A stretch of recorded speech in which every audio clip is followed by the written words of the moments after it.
Panini.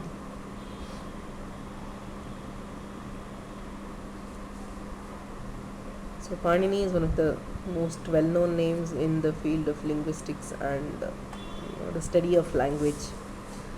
So even today, his work is regarded as one of the most systematic treatises on the study of language, or the most complete grammar of any time. The Ashtadhyayi of Panini is treated as the ultimate word in derivation of, in the derivational grammar of Samskrita.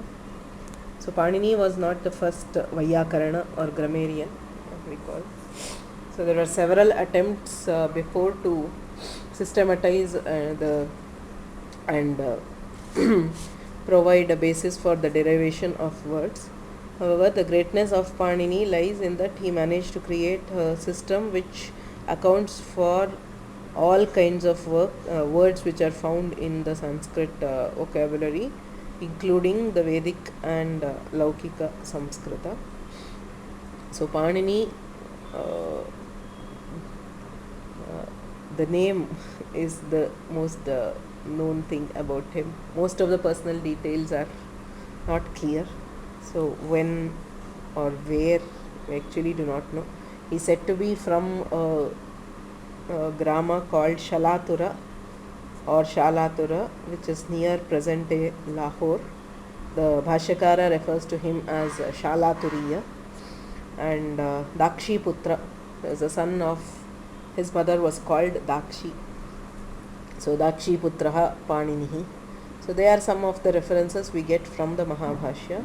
So apart from these, we do not know any details. Even regarding his time, there are quite variant opinions.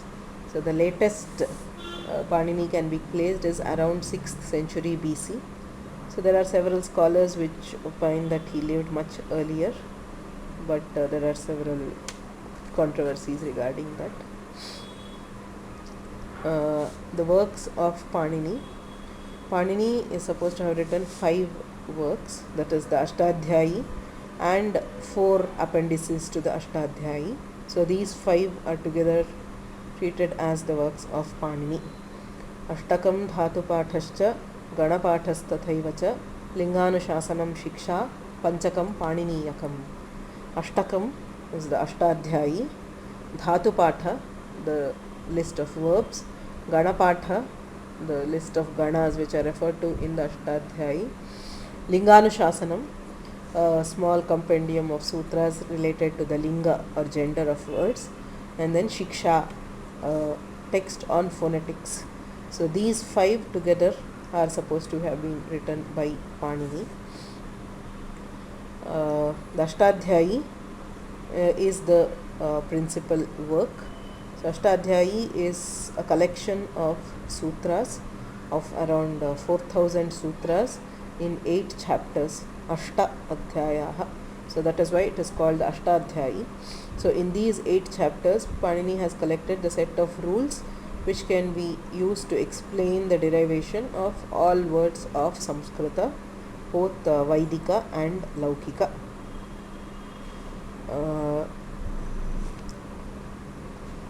As an appendix to it, as I said, there is the Dhatu Patha. So the Dhatu Patha is a series of verbs, the list of verbs.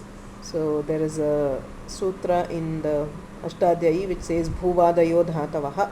So Bhuva etc. are called Dhatus. So the enumeration of this etc., which are those, is given in the Dhatu Patha.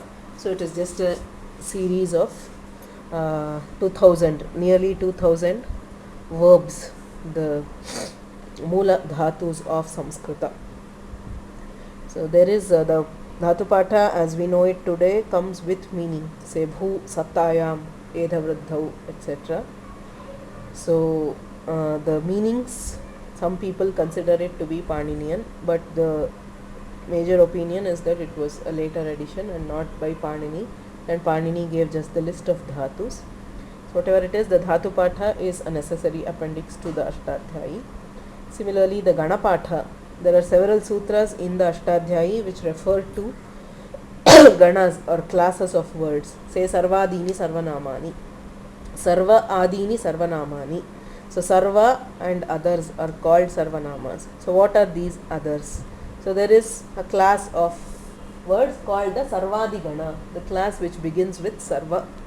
So there are 35 words in the Gana, Sarva, Vishwa, Ubha, Ubhaya. So this list of Gana, this list of words of this Gana is found in the Gana Patha.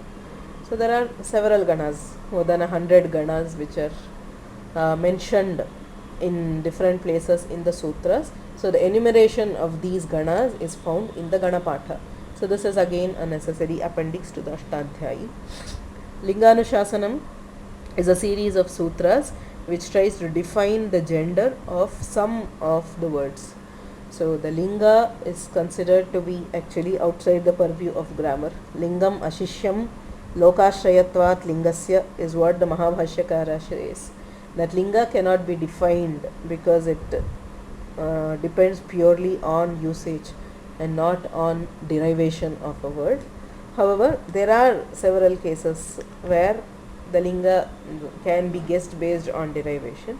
So, a few sutras which try to define the linga of words are found in the Linganuशासनम. And then Shiksha.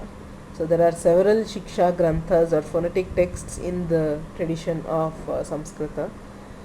So Paniniya Shiksha is one of them. So there are two texts which are available today in the name of Paniniya Shiksha.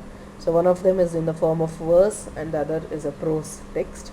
So we do not know if either or both or which was written actually by Panini. So but tradition has it that Panini had a Shiksha Grantha, that is phonetics dealing with the sounds of the language, their origin, etc. So these five together are the works of Panini. Apart from these, Panini is also supposed to have composed a kavyam called Jambavati Vijayam, but the kavya is not extant.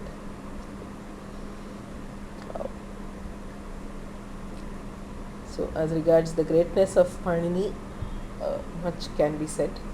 So there are several things which stand out with the study of the Ashtadhyayi. The arrangement of the Ashtadhyayi, the principle he has accepted for compression of knowledge, that is to put the sutras as briefly as possible.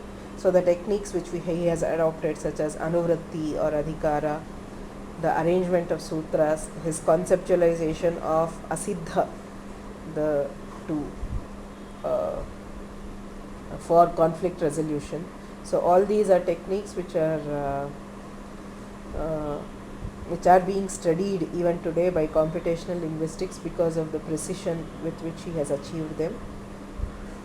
And his idea of the Karaka theory of grammar starting from Panini has also been a matter of great use today in computational linguistics for machine translation, etc.